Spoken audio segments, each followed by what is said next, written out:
مولانا Salman Bijnori official کے YouTube channel کو subscribe کریں اور بیل آئیکن پر کلک کریں۔ الحمدللہ وکفیٰ وسلام علی عبادہ الذین اصطفیٰ اما بعد اعوذ باللہ من الشیطان الرجیم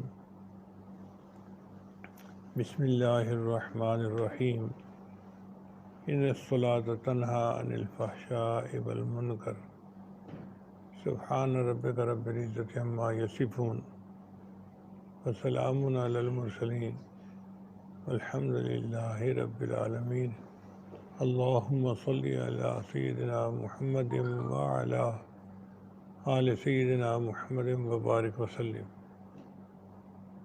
دین اسلام کے 5 ارکان ہیں، دین اسلام کی عمارت کے 5 ستون ہیں۔ ایک ہے کلمہ، دوسرا نماز، روزہ، حج اور زکوٰۃ۔ کلمہ تو یقین ہے، زبان سے اقرار کرنا ہوتا ہے، دل سے تصدیق کرنی ہوتی ہے۔ اس کے علاوہ جو 4 اعمال ہیں ان میں سب سے اہم عمل نماز ہے۔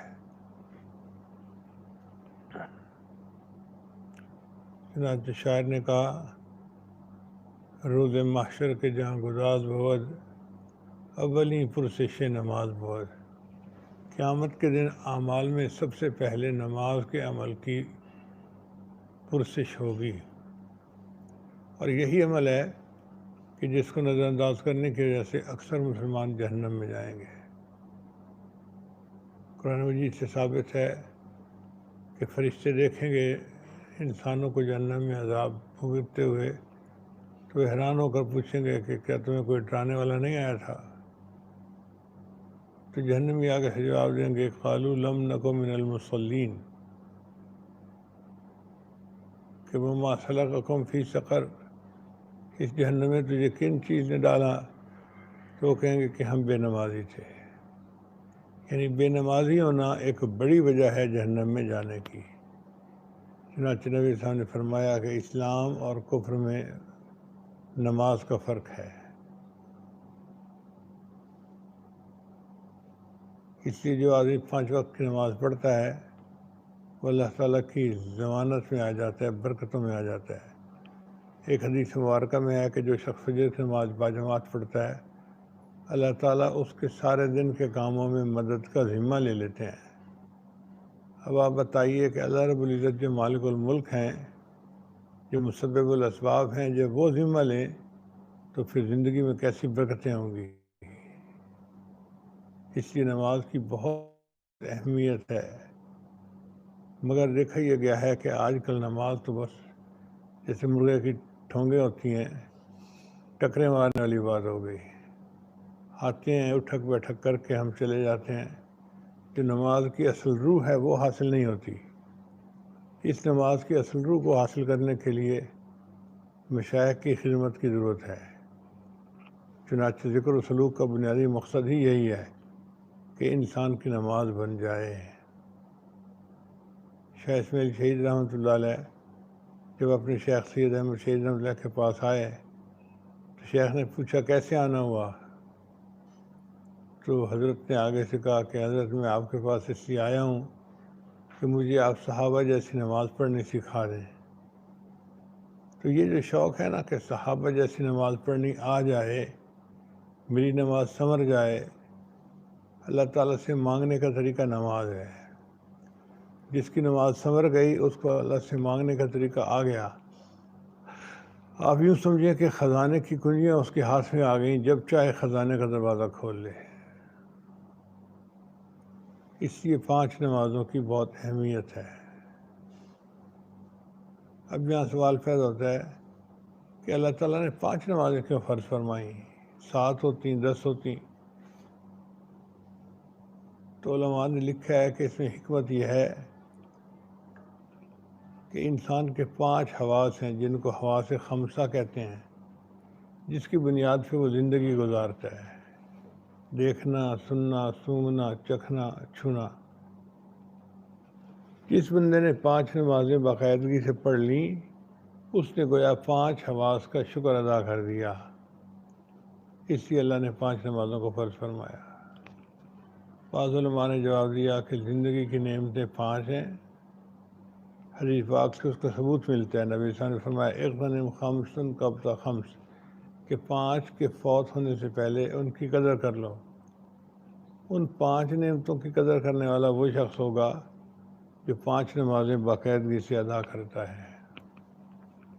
بعض علماء نے جواب دیا کہ زندگی میں 5 امتحانات ہیں، آزمائشیں ہیں جن سے انسان کو گزرنا پڑے گا۔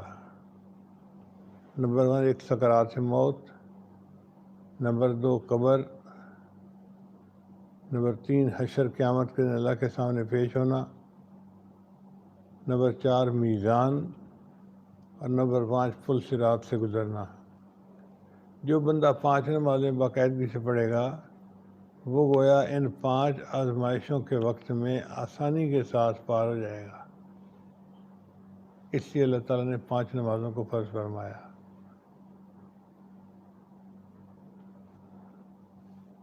اب سوال پیدا ہوتا ہے کہ فرض نمازوں میں رکعتیں ہیں 2، 3 اور 4، یہ رکعتیں اللہ نے ایسے کیوں بنائیں؟ کوئی حکمت ہوگی؟ تو علماء نے جواب دیا کہ جی ہاں، اللہ تعالیٰ نے فرشتوں کو پیدا کیا، اولی اجنحۃ مثنی و ثلاث و رباع، ان کے 2 پر بنائے، 3 پر بنائے اور 4 پر بنائے۔ تو جس طرح فرشتوں کو اپنے پروں سے جسمانی پرواز نصیب ہوتی ہے، مومن کو نماز کی ان رکعتوں سے روحانی پرواز نصیب ہوتی ہے۔ اس لیے نبی صلی اللہ علیہ وسلم نے فرمایا الصلاۃ معراج المومن، کہ نماز تو مومن کی معراج ہے۔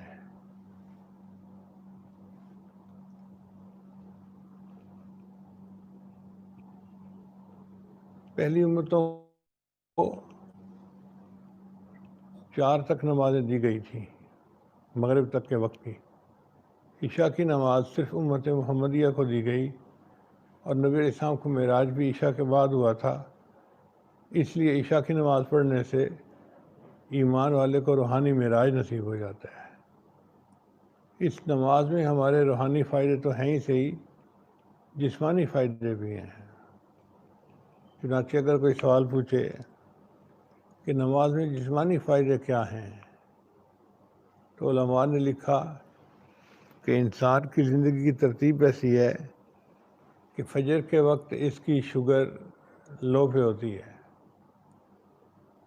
اب جب شوگر لو پہ ہے تو اس کو زیادہ ایکسرسائز کرنے کی ضرورت نہیں ہے اپنی کیلریز کو برن کرنے کے لیے، اس لیے فجر کی نماز بڑی مختصر سی، 2 رکعت سنت، 2 رکعت فرض۔ لمبی پڑھنا ایک الگ چیز ہے، مگر اٹھک بیٹھک زیادہ تو نہیں ہے نا، مختصر رکھی ہے اللہ نے کہ 2 رکعت سنت پڑھ لو اور 2 رکعت فرض پڑھ لو، تمہاری فجر کی نماز ہو جائے گی۔ پھر اس کے بعد ہم ناشتہ کرتے ہیں، دفتر جاتے ہیں، اور دوپہر کے وقت پھر بھوک لگتی ہے تو ہم کھانا کھاتے ہیں۔ کھانا کھانے سے ہماری شوگر یکدم شوٹ کر جاتی ہے، تو اس وقت ہمیں زیادہ ایکسرسائز کی ضرورت تھی۔ اللہ تعالیٰ نے حکم دیا اب 4 رکعت نماز نہیں ہے، ظہر کی نماز تو 12 رکعت ہے، تاکہ زیادہ ایکسرسائز ہو اور شوگر لیول نارمل ہو جائے۔ خیر 12 رکعت پڑھ کے ہم نے نماز پوری کر لی۔ پھر اس کے بعد عصر کی نماز بھی مختصر پڑھی۔ عصر کے بعد چائے پی، کچھ کھایا پیا، تو مغرب کی نماز پھر 4 رکعت نہیں، مغرب کی نماز فرمایا 7 رکعت پڑھنی ہے، 3 رکعت فرض، 2 رکعت سنت اور 2 رکعت نفل۔ چلو 7 رکعت پڑھ لیتے ہیں بھائی۔ پھر مغرب کے بعد ہمارے رات کے سونے کا معمول تھا، تو ہم نے عشاء کا کھانا خوب کھایا اور شوگر یکدم پھر ہائی چلی گئی۔ اللہ نے فرمایا میرے بندے اب تمہیں پھر ایکسرسائز زیادہ کرنی پڑے گی تاکہ تمہاری شوگر کمپنسیٹ ہو جائے۔ یا اللہ ظہر کے وقت تو میں نے 12 رکعتیں پڑھی تھی، اب 12 پڑھ لوں؟ اللہ نے فرمایا نہیں، ظہر کی نماز کے بعد بھی تو نے جاگنا تھا، کیلریز برن ہونی تھی، اب سو جانا ہے، لہذا 12 کی بجائے 17 رکعتیں عشاء ہے، تم 17 رکعتیں ادا کرو تب تمہاری عشاء ادا ہوگی۔ اب دیکھیے کہ 1400 سال پہلے کون جانتا تھا کہ انسان کا شوگر سائیکل کیسے چلتا ہے اور انسان کے بدن کی ضرورت کیا ہے۔ ان پڑھ لوگوں میں اللہ کے ایک محبوب ہم تشریف لائے اور انہوں نے ایسی عبادت سکھائی جو آج 14 صدیاں گزرنے کے بعد بھی اس وقت کے موسٹ ماڈرن سائنٹیفک زمانے میں اس کی حقیقت کو ڈاکٹر تسلیم کرتے ہیں۔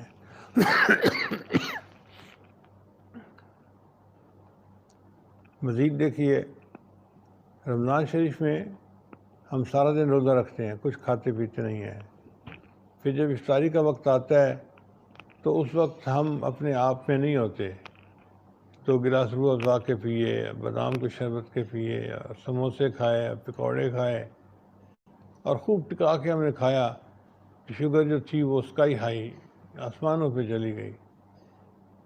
یا اللہ 17 رکعتیں عشاء پڑھ لیں کام چل جائے گا۔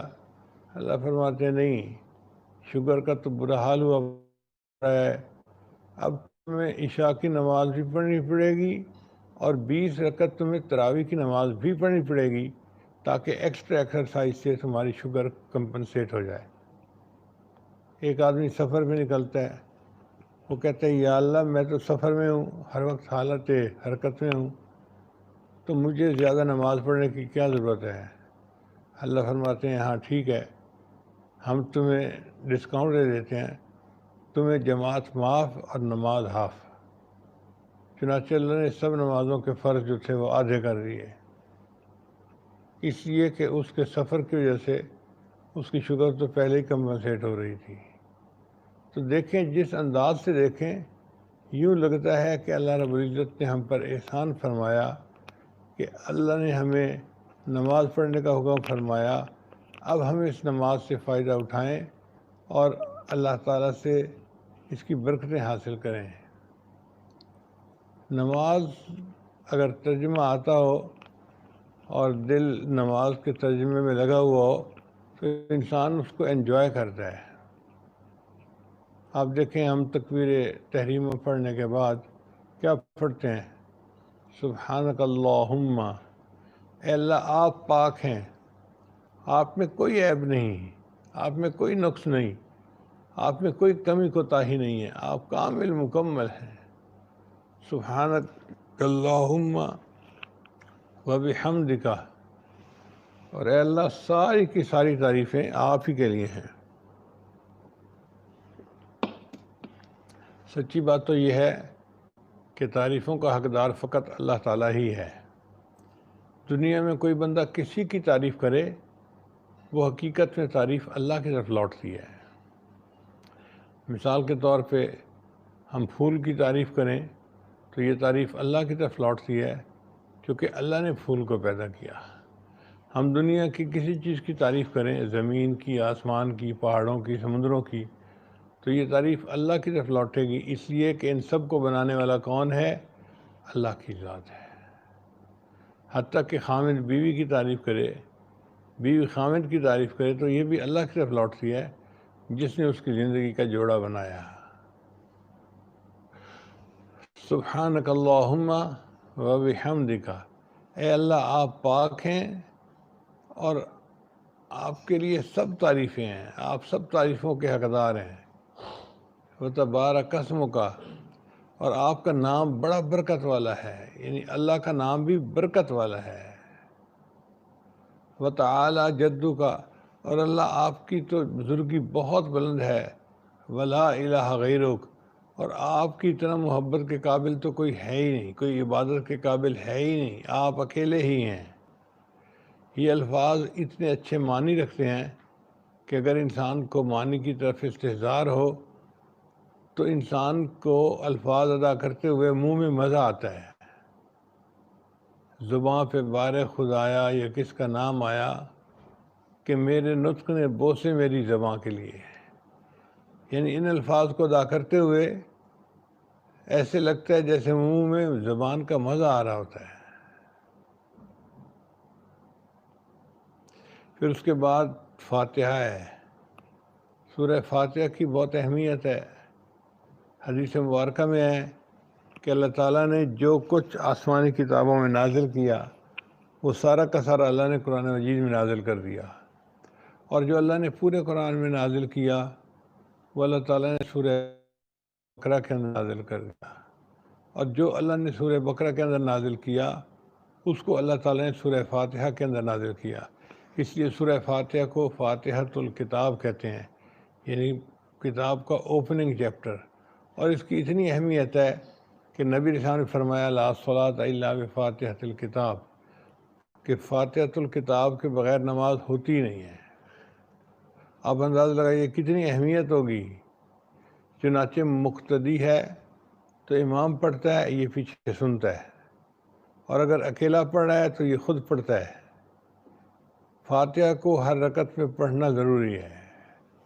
اب ذرا سورہ فاتحہ کے معنی کی طرف غور کریں، جو پوری آسمانی کتابوں کا لب لباب ہے۔ اس میں پہلے ہیں 3 آیتیں، الحمدللہ رب العالمین، الرحمن الرحیم، مالک یوم الدین۔ الحمدللہ رب العالمین، سب تعریفیں اللہ کے لیے ہیں جو جہانوں کا پروردگار ہے۔ الرحمن الرحیم، وہ رحمان بھی ہے رحیم بھی ہے۔ مالک یوم الدین، قیامت کے دن کا مالک ہے۔ یہ آیتیں 3 بن رہی ہیں، لیکن ان میں تینوں میں ایک ہی مضمون ہے، اور وہ ہے اللہ کی حمد۔ چنانچہ حدیث پاک اتنا بڑا گناہ ہے تو توحید ضروری ہے، اور توحید کے لیے یہ الفاظ لائے گئے ایاک نعبد، آپ ہی کی ہم عبادت کرتے ہیں، و ایاک نستعین، اور آپ ہی سے ہم مدد مانگتے ہیں۔ اس کی مثال یوں سمجھیں کہ جیسے خاوند اپنی بیوی کے معاملے میں بڑا غیور ہوتا ہے، وہ نہیں چاہتا کہ میری بیوی غیر کی طرف آنکھ اٹھا کر دیکھے۔ چنانچہ اگر بیوی اس کو آ کر کہے میں آپ کی بھی بیوی ہوں، تو وہ خوش نہیں ہوگا بلکہ ناراض ہوگا، اس کو اپنے سے دور کر دے گا کہ تیرے دل میں تو غیر بسا ہوا ہے۔ اس کو نقطہ گوارا نہیں، وہ کہے گا نہیں، یوں کو میں آپ ہی کی بیوی ہوں۔ دیکھو ایک نقطے سے کتنا فرق پڑ گیا۔ اسی طرح انسان اللہ کو آ کر کہے کہ یا اللہ میں آپ کی بھی عبادت کرتا ہوں، تو یہ شرک کا نقطہ ہے۔ اللہ کہتے ہیں نہیں میرے بندے، یوں کو آپ ہی کی عبادت کرتا ہوں، وَإِيَّاكَ نَسْتَعِينُ، اور آپ ہی سے مدد مانگتا ہوں۔ چنانچہ آپ دیکھیے کہ تمام آسمانی کتابوں کا نچوڑ یہ مدعا ہے، اے اللہ ہم آپ ہی کی عبادت کرتے ہیں اور آپ ہی سے ہم مدد مانگتے ہیں۔ پھر جب مدعا بیان ہو گیا تو اس کے بعد دعا سکھائی شریعت نے۔ تو سورہ فاتحہ کے 3 حصے ہوئے۔ پہلی 3 آیتیں اللہ تعالیٰ کی حمد ہوئی، پھر ایک آیت میں مدعا بیان کیا گیا، اور پھر بعد کی 3 آیتوں میں دعا بیان کی گئی۔ دعا کیا ہے؟ اہدنا الصراط المستقیم، اے اللہ میں سیدھے راستے کی رہنمائی فرما دے۔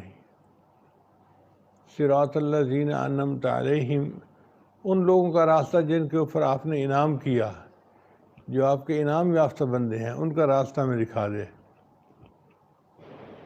غیر المغضوب علیہم ولا الضالین، اور اے اللہ جن پر آپ کا غضب ہوا یہ جو گمراہ ہو گئے ان کے راستے سے ہمیں بچا دینا۔ تو یہ دعا مانگ کے فاتحہ کا اختتام ہوا۔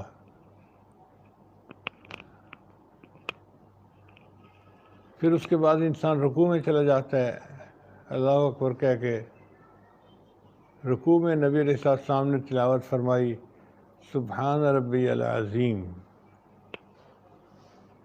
اور پھر انسان سجدہ کرتا ہے تو سجدے میں نبی علیہ السلام نے تلاوت کی سبحان ربی الاعلیٰ۔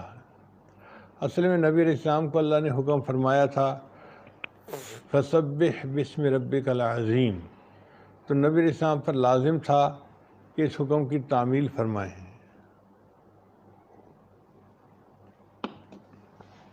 چنانچہ اللہ کے پیارے حبیب صلی اللہ علیہ وسلم نے رکوع میں اس تسبیح کو شامل کر لیا،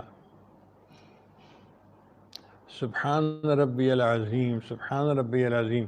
اگر معنی کا خیال رکھتے ہوئے پڑھے نا تو اللہ تعالیٰ پہ پیار آتا ہے۔ اللہ آپ کتنے پاک ہیں، کتنے پیارے ہیں، آپ واقعی بہت بلند ہیں. اور پھر سجدے میں تو سبحان ربی الاعلیٰ اور بھی محبت میں اضافہ ہو جاتا ہے.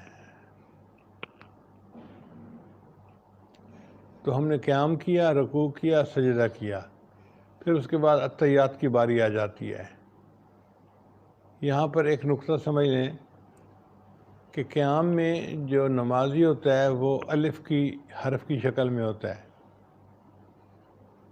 اور رکوع میں وہ ہا کی شکل میں ہوتا ہے، اور سجدے میں میم کی شکل میں ہوتا ہے، اور اتحیات میں دال کی شکل میں ہوتا ہے.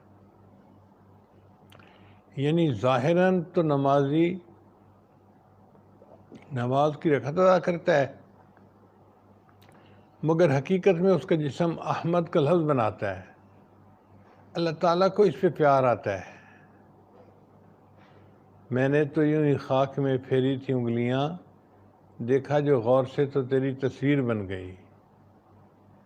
یہ بندہ بھی عبادت کیسی کر رہا ہے کہ اس کا جسم نبی الاسلام کا اس میں مبارک کی شکل بن رہا ہے، تو اللہ کو اپنے محبوب پیارے لگتے ہیں، لہذا یہ بندہ بھی پیارا لگ رہا ہے کہ یہ میرے محبوب کے نام کی شکل بار بار بنا رہا ہے. پھر اتحیات کے اندر دیکھو ہم کیا پڑھتے ہیں. جو کچھ نبی علیہ السلام کے ساتھ معراج کو پیش آیا وہ اتحیات کا حصہ بنا دیا گیا. چنانچہ نبی علیہ السلام جب معراج پر اللہ رب العزت کے حضور تشریف لے گئے تو نبی علیہ السلام نے جا کر السلام علیکم نہیں کہا. اس کی وجہ یہ ہے کہ السلام علیکم کی ضرورت تو اس کو ہوتی ہے جس کے اوپر مصیبت آئے، پریشانی آئے، اور جس کو مصیبت سے سلامتی چاہیے ہو. اللہ تعالیٰ تو خود سلام ہے، اس لیے اللہ کو اس کی ضرورت نہیں تھی.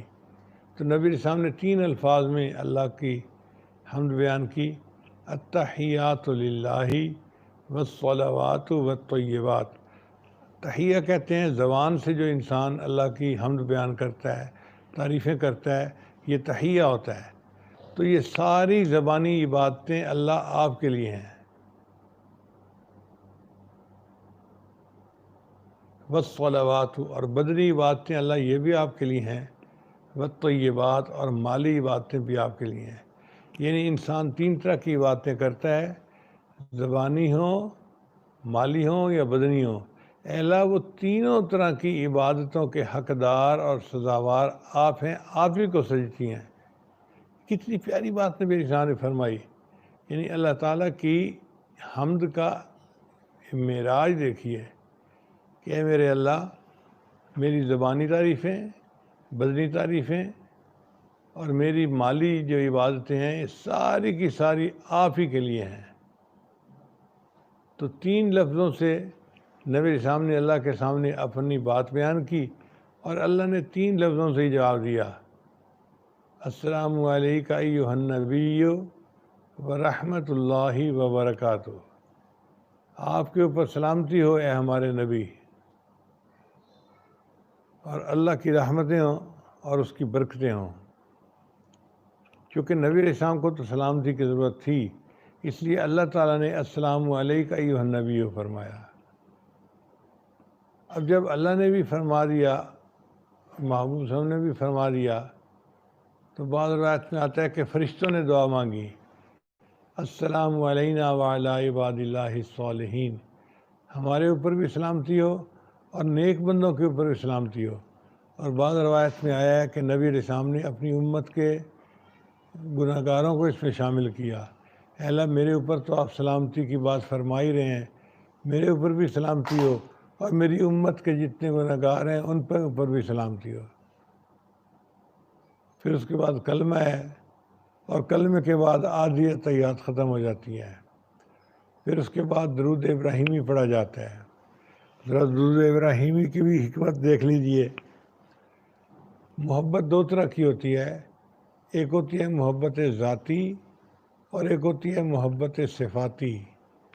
محبت ذاتی تو وہ ہے کہ جو ماں کو بیٹے کے ساتھ ہوتی ہے. بیٹا کالا ہو، بد شکل ہو، ماں کو پیارا لگتا ہے، اس لیے کہ یہ فطری محبت ہے، یہ ذاتی محبت ہے. اور بعض اوقات صفاتی محبت ہوتی ہے. کوئی بچہ جو خوبصورت بھی ہو، معصوم بھی ہو، باتیں بھی اچھی کرے اور وہ اچھا لگتا ہے، حتیٰ کہ اجنبی بندے کو بھی اچھا لگ رہا ہوتا ہے، یہ محبت صفاتی کہلاتی ہے. چنانچہ یہ دو طرح کی محبت دنیا میں گزری ہے. نبی علیہ السلام چونکہ اللہ کے محبوب تھے تو اللہ تعالیٰ کو محبوبیت ذاتی آپ کے ساتھ تھی. آپ اللہ تعالیٰ کے محبوب تھے ذاتی طور پہ.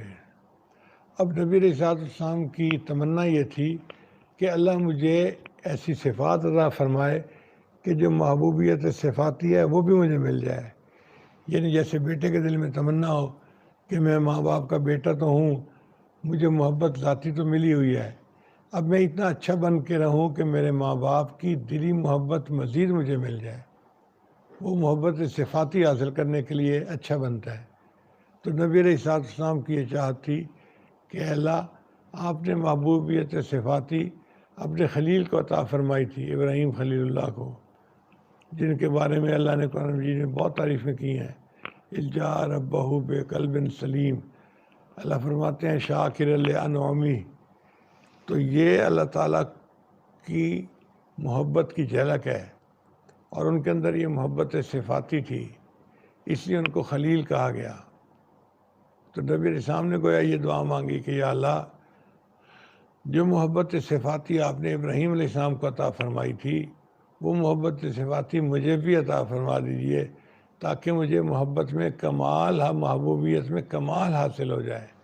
اللہم صلی علی محمد وعلی آل محمد کما صلیت علی ابراہیم وعلی آل ابراہیم انک حمید مجید.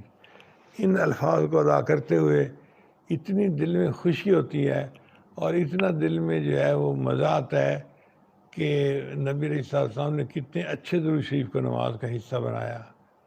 پھر اللہم بارک علی محمد وعلی آل محمد، وہ بھی برکتیں ہیں.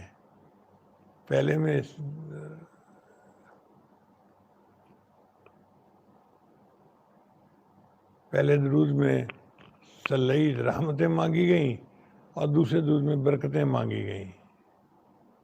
پھر اس کے بعد آخری دعا ہے. بہت سارے لوگ یہ دعا پڑھتے ہیں رب اجعلنی مقیم الصلاۃ ومن ذریتی. آپ ذرا غور کریں کتنی پیاری دعا ہے. اے اللہ مجھے نماز کا پابند بنا دے اور میری اولاد کو بھی. ربنا وتقبل دعا، اللہ میری دعا کو قبول فرما لے. ربنا اغفر لی، اللہ میری بھی مغفرت فرما دے. ولوالدیہ، اور میرے والدین کی بھی مغفرت فرما دے. وللمؤمنین، اور جتنے ان ایمان والے ہیں دنیا میں سب کی مغفرت فرما دے. یوم یقوم الحساب، جس دن کے حساب ہونا ہے.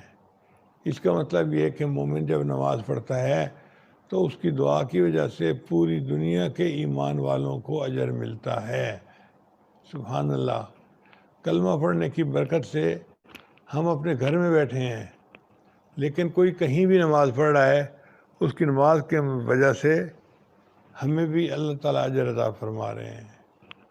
یہ نماز کتنی عظیم ہے. اس کے بعد پھر سلام پھیر کے نماز سے نکل آتے ہیں. السلام علیکم ورحمۃ اللہ اور السلام علیکم ورحمۃ اللہ. اب آپ یہ ظاہری ترجمہ تو معلوم کر لیا. جب نماز میں کھڑے ہوں تو ذہن کو اللہ ہی کی طرف متوجہ رکھا کریں، دنیا کے خیالات سے دل نکال لیں اور اللہ کی طرف توجہ جما لیں. آج ہماری نمازوں میں جو کوتاہی ہے اس کی بنیادی وجہ یہ ہے کہ ہم کھڑے نماز پڑھ رہے ہوتے ہیں اور دل دماغ کہیں اور پہنچا ہوتا ہے. کبھی دکان میں ہوتا ہے اور کبھی مکان میں ہوتا ہے اور کبھی کوچہ بازار میں ہوتا ہے. تو ظاہری طور پر بھی نماز کی طرف متوجہ رہیں، اس کے معنی کا خیال رکھیں، اور باطنی طور پر بھی اس کے معنی کے مطابق اپنی کیفیت کو بنائیں. پھر دیکھیں نماز میں کیا مزہ آتا ہے. جس طرح انسان کو آئس کریم کھانے کا مزہ آتا ہے، اسی طرح نماز پڑھنے کا روحانی مزہ آتا ہے. اب ایک بچہ نابالغ ہو تو بلوغ کی لذتوں کو کیا جانے ہیں. ہم روحانی طور پر نابالغ ہوتے ہیں، ہمیں نماز کی لذتوں کا پتہ بھی نہیں چلتا. اللہ کرے کہ آج کے بعد اللہ تعالی ہمیں بھی نماز کی جو اصلیت ہے وہ عطا فرمائے. پھر تو ایسا ہوگا کہ انسان رات کو اٹھ کے نماز پڑھے گا، پھر جگانے کی ضرورت پیش نہیں آئے گی، خود جاگے گا. میاں بخش رحمۃ اللہ فرماتے ہیں، رات پویتے بے دردانو مٹھی نیندر آوے، رات پویتے بے دردانو مٹھی نیندر آوے، درد مندانو یاد سجنڈی ستیاں آن جگاوے. اور جو درد مند ہوتے ہیں وہ تو سوئے ہوئے ہوتے ہیں، مگر اپنے محبوب کی یاد ان کو آ کے جگا دیتی ہے، مصلی پہ کھڑا کر دیتی ہے. اللہ تعالی ہمیں بھی تہجد کی پابندی عطا فرمائے، اور اس وقت جو برکتیں نازل ہوتی ہیں اللہ ان میں سے ہمیں وافر حصہ عطا فرمائے. اور ہمارے جتنے سالکین ہیں اللہ ہر سالک کو اللہ نماز کی یہ برکتیں عطا فرمائے. وآخر دعوانا ان الحمد للہ رب العالمین.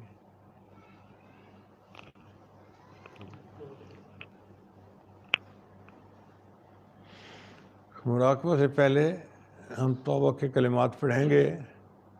سچے دل کے ساتھ یہ کلمات پیچھے پیچھے پڑھتے جائیے. پڑھیے بسم اللہ الرحمن الرحیم. لا الہ الا اللہ محمد الرسول اللہ. آمنت باللہ و ملائکتہ و کتبہ و رسلہ والیوم الآخر والقدر خیرہ و شرہ من اللہ تعالی والبعث بعد الموت. آمنت باللہ کما ہوا باسمائہ و صفاتہ و قبلت جمیع احکامہ اقرار باللسان و تصدیق بالقلب. اشہد ان لا الہ الا اللہ و اشہد ان محمدً عبدہ و رسولہ.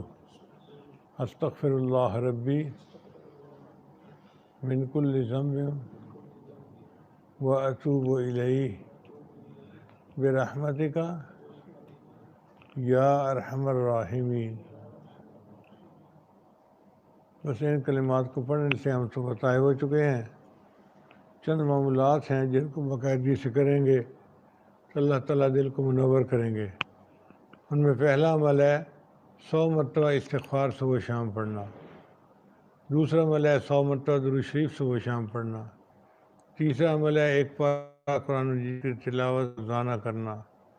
چوتھا عمل ہے چلتے پھرتے ہر وقت دل میں اللہ کو یاد کرنا. اور پانچواں عمل ہے 15-20 منٹ صبح 15 منٹ شام مراقبہ کرنا. مراقبے کا طریقہ بہت آسان ہے. نماز پڑھ کے جب فارغ ہوں تو اپنی آنکھیں بند کر کے اللہ سے لو لگا کے بیٹھ جائیں. اللہ کی رحمت آ رہی ہے، میرے دل میں سما رہی ہے، میرے دل کی ظلمت اور سیاہی دور ہو رہی ہے، اور میرا دل اللہ اللہ اللہ اللہ کہہ رہا ہے. انشاءاللہ 10-15 منٹ کا مراقبہ دل میں اللہ کی محبت کو پیدا کرے گا، اور آپ پھر خود اس کے اثرات کو محسوس کریں گے.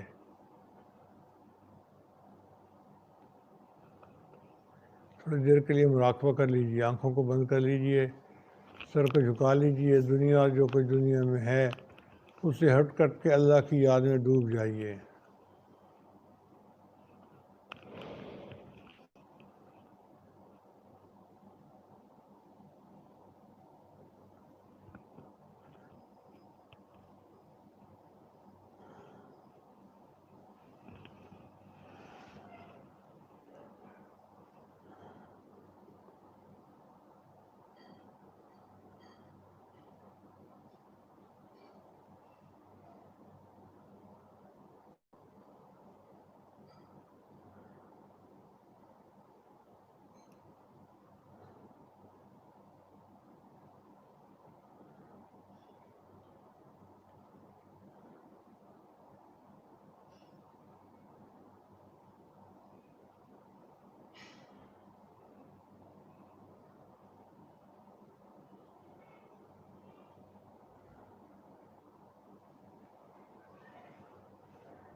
لا الہ الا اللہ محمد رسول اللہ. دعا کر لیجئے. سبحان ربی العلی وحب اللہم صلی علی سیدنا محمد وعلی آل سیدنا محمد وبارک وسلم. ربنا ظلمنا انفسنا وإن لم تغفر لنا وترحمنا لنکونن من الخاسرین. اے مالک، ہم آپ کے عاجز مسکین بندے ہیں، ہمارے گناہوں کو معاف فرما، خطاؤں سے درگزر فرما، ہمارے عیبوں کی پردہ پوشی فرما. اللہ ہماری نگاہوں کو پاک فرما، دلوں کو صاف فرما، سینوں کو اپنی محبت سے لبریز فرما، اپنے عشق کی آتش ہمارے سینوں میں پیدا فرما،